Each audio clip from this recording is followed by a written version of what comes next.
In this Dragon's Dogma 2 video, I'm going to be talking about the Mage Vocation. This is the second most popular basic vocation that you can play in the game.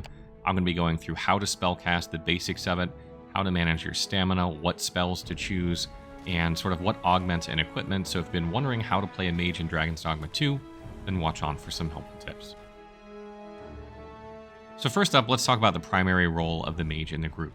At first glance, it looks like the mage is an offensive spellcaster, but in reality, mages are more of support casters that not only buff the weapons of their group, also prevent them from taking damage and removing terrible status effects from them, can also heal them, while also dealing a little bit of damage with some of their spells.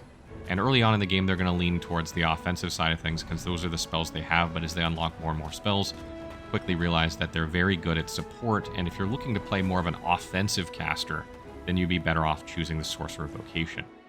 And when you're talking about like what your main pawn should be if you're playing a mage, Fighter is a really good choice in my opinion because you can train them to be aggressive, grab aggro, and keep the focus of enemies so you can hang back and spellcast.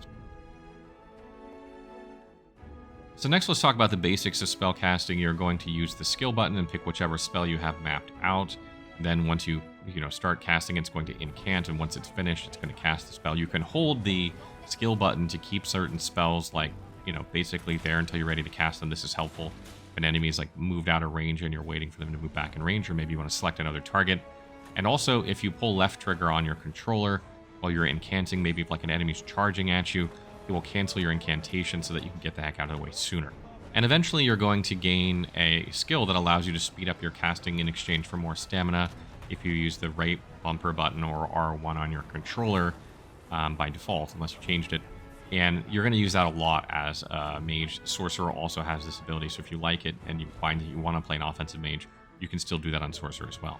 There's another feature that mages and sorcerers both have called auxiliary incanting, and this is basically when you walk up to another mage or sorcerer that's casting a spell and you start casting the same spell as them, it's going to speed up the speed at which they cast in order to get spells off more quickly. It's not something you're always going to use as a mage or a sorcerer, but it's definitely something to keep in mind. And a big part of spell casting is managing your stamina. If you run out of stamina while casting spells, which is pretty easy to do, particularly if you are speeding them up by using R1 or right bumper, you can run out of stamina really easily, and then you're going to basically be able to not do anything for a few seconds, kind of similar to like being guard broken if you're playing a fighter, and unless a party member helps you. So you want to try and avoid that scenario when possible. And then obviously another part of spell casting is using the right spells versus the right enemies. Some enemies are weak to certain damage types, some are resistant to certain damage types. So having some spells in your repertoire for certain situations or planning before you go to take on a specific enemy, knowing its weaknesses or resistances can really help as well.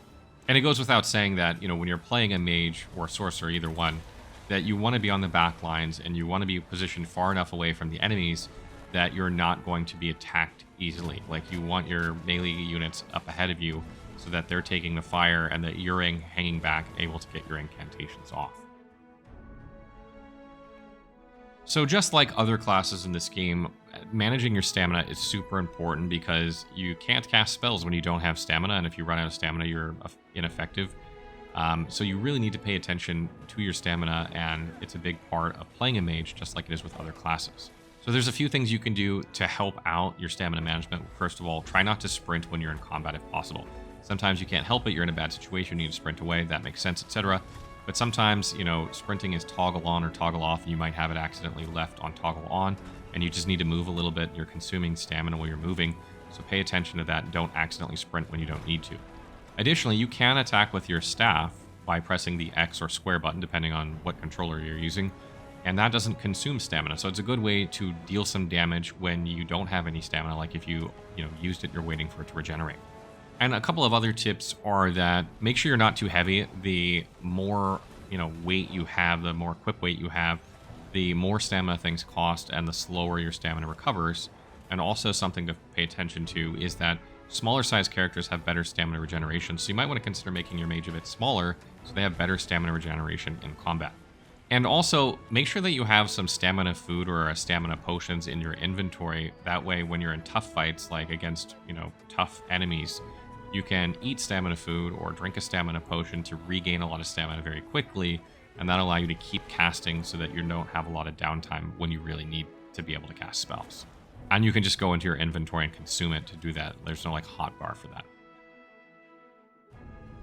So obviously the next big part of playing a mage is what spells do you use? And mages have some good spells. I'm going to run through some of these and kind of talk about why you might use them.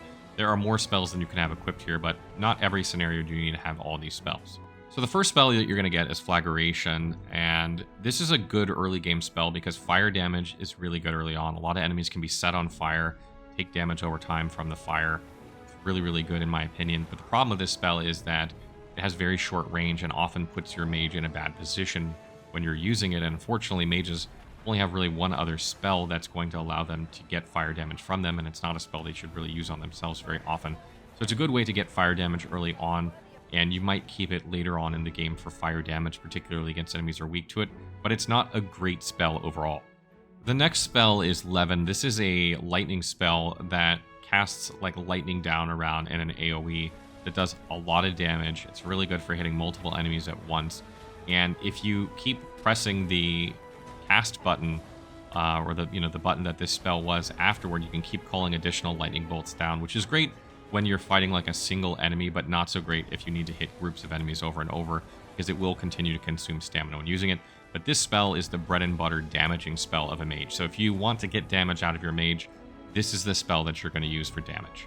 And the next spell we have here is Fire Affinity, or Fire Boon early on. Once you upgrade it, it's Fire Affinity. There's one for ice, there's one for lightning as well. So you can get all of these eventually and use whatever makes the most sense. Fire is really good early on in the game because a lot of enemies can be set on fire, as I mentioned. And you're going to spend a lot of time buffing your archer or your thief or your fighter or your warrior with these so that they get the most out of them. You can buff mages, but mages should be casting more often than they're attacking with their staff, as might make sense, or sorceress too. They should be casting more than using their staff. So ideally you'll be buffing like your melee combatants or your ranged attackers like archers, etc. with this, and you won't be buffing mages or sorcerers, but you can in a pinch. So you want to make sure that these buffs stay up on them like all the time if possible. The next spell is Halidum, which cures debilitations, and this one again is one that's very situational but very strong when you need it. When you're fighting tough to kill enemies, ones that have really annoying effects like sleep or poison, etc., this can help cure those from your teammates. And you can do this at range, which is really nice. So definitely consider slotting this one when fighting harder enemies. Another good one that I don't normally use on my own character, although you can use it on your character, but it's probably better on a mage pawn if you have a mage pawn. Like if your main pawn is a mage, for instance, maybe you were playing a fighter or something. I just want to give you this tip that this is a spot heal that can heal you back up to full. Really good to put on a mage pawn, because if you're playing like a fighter or another character, that pawn will cast it on you when your health's low and it'll top you off. You don't even have to worry about it. It's almost automatic. So really good on a mage pawn, not as good on a mage player. Another good one is Celerity. This is good for buffing pre-combat. Like if you know combat's coming up, you can see it. This increases the speed of everyone around you. So it's going to allow your like archers and your other spellcasters that are near you probably most of the time. And then lastly, Anodyne is one that you have by default. This is kind of an AoE heal around you over time. It's good for topping up post-combat, like if people have health that you can heal. Or it's good in an emergency situation, like maybe if you know an enemy's coming after you, or like if your tank's really low, you can run up and cast it if you don't have Argent Tonic slotted.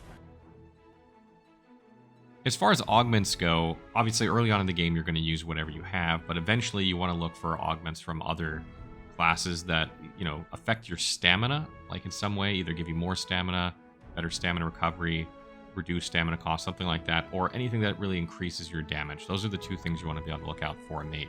It's hard to control early on in the game, but as you get further and further in, those are what you're going to be looking for. Now, equipment-wise, for your rings, again, you're going to be looking for basically stamina, more health. Health can help keep you alive. Ideally, you shouldn't be getting hit. So it's either going to be more stamina or more magic, probably. But early on in the game, health's not bad either. Magic will help increase your damage, which is nice. So you're probably going to look for those on your rings. And a really good place you can go early on in the game, which is north of the main town, is Sacred Arbor. This is like the elf town, and this has a lot of good things for spellcasters there, including like powerful staves that you can use, and also the enchantments there are elf enchantments that further boost magic. So it's really good to upgrade your magic equipment there. So it's a good place to go. It's kind of out of the way, might take you a little bit to get there. It's a good place to go early on if you're looking for some good mage equipment. So that wraps up our video on mages. I hope you guys learned something useful. Surprisingly, mages are more support characters. If you thought they were more offensive, and you're kind of disappointed, remember that you can play the Sorcerer class that's more of an offensive spellcaster, and then you can play more that way if you want. As always, if I forgot anything tips-wise, leave them in the comments for other players, and if you have questions, leave them there as well, and I will try and respond to them as soon as I can.